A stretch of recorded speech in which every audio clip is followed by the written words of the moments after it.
पार्टियां मैदान में उतर चुकी हैं, तो वहीं दूसरे चरण के मतदान से पहले अब सभी राजनीतिक दल मैदान में आके अपने प्रत्याशियों को जिताने का काम शुरू कर चुकी हैं। हमारे साथ कांग्रेस के प्रदेश अध्यक्ष बृजलाल खाबरी हैं, जो कानपुर देहात की मूसा नगर नगर पंचायत में अपने प्रत्याशी को जिताने के लिए पहुंचे हैं। फिलहाल ये बीजेपी का गढ़ कहा जाता है, क्योंकि साध्वी निरंजन ज्योति जो कि केंद्रीय मंत्री हैं, वो यहाँ पे रहती हैं, उनका घर है यहाँ पर। उसके साथ साथ प्रदेश के कैबिनेट मंत्री राकेश अजान भी यहाँ पर अपने प्रत्याशी को जिताने के लिए पूरी ताकत झोंकते नजर आ रहे हैं। हम ब्रजलाल जी से पूछेंगे कि आखिर यहाँ पर वो अपने प्रत्याशी को किस रणनीति के साथ जिताएंगे। ब्रजलाल जी, किस रणनीति के साथ यहाँ पर आपका प्रत्याशी चुनाव लड़ेगा? हमारी रणनीति है हर एक मतदाता के साथ प्यार और मोहब्बत के साथ बात करना, उनके अंदर जो फैलाई जाए नफरत को दूर करना। हमारा प्रत्याशी इतना संजीदा है कि वो हर घर में जाकर के प्यार बांट करके नफरत खत्म करके अपना बुलंद नारा लगा करके इस सीट पर जीतने का पूरा दावा। बीजेपी और कांग्रेस की टक्कर बताई जा रही है, ऐसे में कांग्रेस अपने आप को कहाँ देखती है? कांग्रेस नंबर 1 पे। कांग्रेस नंबर एक नंबर एक। अच्छा हाँ। अच्छा, दूसरी बात ये करेंगे कि मेनका गांधी ने जो खिलाड़ी आरोप लगा रहे हैं ब्रजभूषण शरण सिंह पर, उसको लेकर मेनका गांधी ने कहा कि ईश्वर करे कि उनको न्याय मिल जाए। ऐसे में क्या अंतर कलह बीजेपी में नहीं देखने को मिल रही? नहीं, ये तो कोई भी बुद्धिजीवी वर्ग का व्यक्ति किसी भी दल का हो, अगर उसके अंदर जरा सी भी इंसानियत है तो इस मुद्दे पर वही बोलेगा जो बोलना चाहिए। आपने कहा है कि भारतीय जुमला पार्टी को देश से बचाना है, देश बचे इस पार्टी से। आखिर ये पार्टी है कौन सी ब्रजलाल जी? बताएंगे आपको, मौके पे बताएंगे। आज तो हमने आपको भारतीय जुमला पार्टी का नाम दे दिया, खोजिए आप।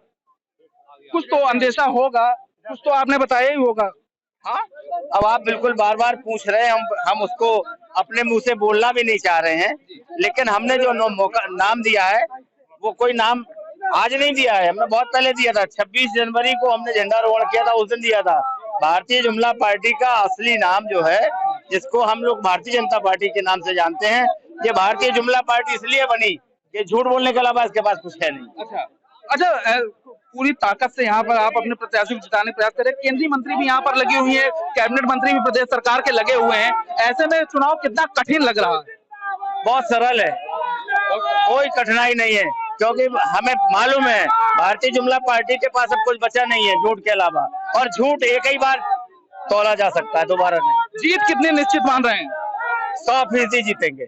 तो देखिए, बृजलाल खाबरी हैं, इन्होंने कह दिया है कि इस चुनाव में वो 100% जीत हासिल कर रहे हैं, और भारतीय जुमला पार्टी के नाम से उन्होंने बीजेपी पर तंज कसते हुए कह दिया है कि यहाँ से सिर्फ और सिर्फ कांग्रेस जीतेगी, चाहे वो कितनी भी ताकत यहाँ पर लगा ले। हमको लगता है सारे उत्तर प्रदेश के पहले चरण में जो कांग्रेस पार्टी ने भारतीय जनता पार्टी के नेताओं के नाक में दम कर रखी है, उससे ये लगता है कि कांग्रेस पार्टी बहुत आगे आ रही है।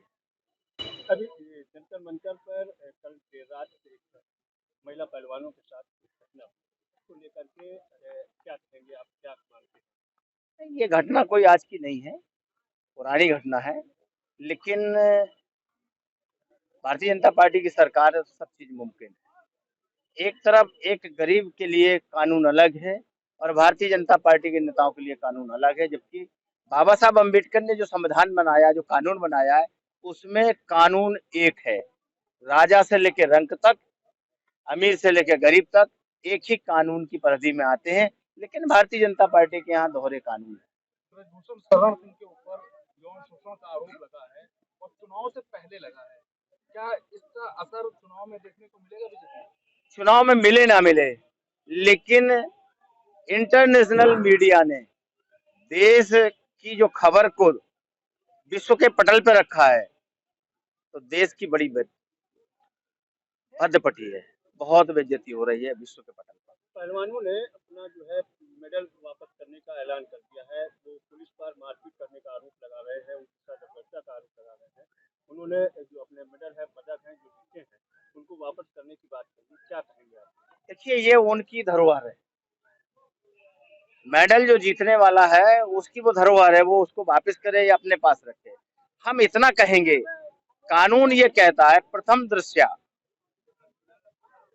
बाजी ने, मतलब महिला बाजी ने जो अपना स्टेटमेंट दिया है वही उसकी असली गवाही है, वो इसी के आधार पर मुकदमा लिख करके पहले उस अपराधी को जेल भेजा जाए, इसके बाद तफ्तीश और तमाम जांचें होती रहें, कानून ये कहता है। लेकिन इस कानून की धज्जियां उड़ाई जा रही हैं, कमेटी बना करके इस मामले को ठंडे बस्ते में डालने की फिराक में है भारतीय जनता पार्टी की सरकार। भारतीय जुमलेबाज पार्टी का नाम लिया है, आखिर ये दल है कौन? अब खोज लीजिए आप, हम तो कह के जा रहे हैं, आप खोजिए, मिल जाएगा। मुझसे क्यों कहलवा रहे कौन सा दल है? हमने आपको बोला है भारतीय जुमला पार्टी, तो आप समझ लीजिए भारतीय जुमला पार्टी कौन है। अब हमसे ही उसका नाम दिलवा रहे हैं आप। मूसा नगर नगर पंचायत पहली बार गठित हुई है, यहाँ पर चुनाव हो रहा, आप भी यहाँ पर ताल ठोक रहे हैं अपने प्रत्याशी को जिताने के लिए। केंद्रीय मंत्री साध्वी निरंजन ज्योति का ये गढ़ है, वो प्रचार कर रही हैं, वो प्रसार कर रही हैं, ताकत लगा रही हैं। वहीं प्रदेश के कैबिनेट मंत्री राकेश सचान भी यहाँ ताकत जोत रहे हैं। यहाँ पर कितना कठिन होगा अपने प्रत्याशी को जिताना?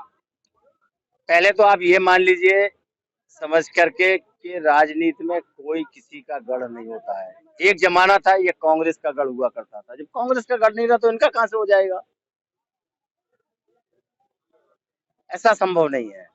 यहाँ पर हम मजबूती के साथ लड़ रहे हैं और हमारी प्रत्याशी वहीदन जी यहाँ की चेयरमैन होंगी। आने वाले टाइम पर हम आपसे फिर मिलेंगे। धन्यवाद।